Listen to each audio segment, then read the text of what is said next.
આ તરફ ગુજરાતમાં વાવાઝોડાનું સંકટ ઘેરું બન્યું છે। ગુજરાતમાં ત્રાટકી શકે છે વાવાઝોડું। જી હા, સમુદ્રમાં સાયક્લોનિક સર્ક્યુલેશન સિસ્ટમ એક્ટિવ થઈ છે। ખેડૂતો માટે વરસાદ વાવાઝોડું દુશ્મન બનીને આવી રહ્યું છે। આ વાવાઝોડું ગુજરાત તરફ ફંટાશે તો ભારે પવન સાથે વરસાદ થઈ શકે। વાવાઝોડાથી ભારે અને તોફાની વરસાદની શક્યતા વ્યક્ત કરવામાં આવી છે। ભારે પવન પણ ફૂંકાઈ શકે છે। દક્ષિણ ગુજરાત અને સૌરાષ્ટ્રમાં વાવાઝોડાની અસર જોવા મળશે।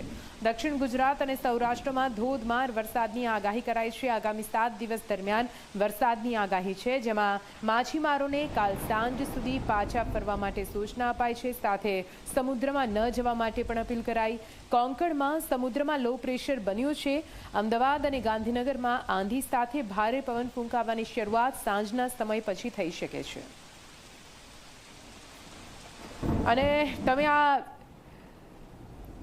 ભારતનો પૂરો મેપ જોઈ રહ્યા છો। તમે જુઓ વાદળની એક્ટિવિટી કઈ રીતે છે અને તેના પરથી આપણે અંદાજો લગાવી શકીએ છીએ કે જે વાવાઝોડું છે કેવી રીતે હવે જેમ જેમ સમય વીતી રહ્યો છે તેમ તીવ્ર સ્વરૂપ બની રહ્યું છે, તેની તાકાત વધી રહી છે અને આ વાવાઝોડું ગુજરાત તરફ આગળ વધશે તો ગુજરાતની મુશ્કેલી પણ વધશે। કમોસમી વરસાદનો માર સહન કરતું ગુજરાત વધુ એકવાર માવઠા તેમજ ભારે વરસાદની અસર હેઠળ વાવાઝોડાના કારણે મોટું સંકટનો સામનો કરી રહ્યું છે।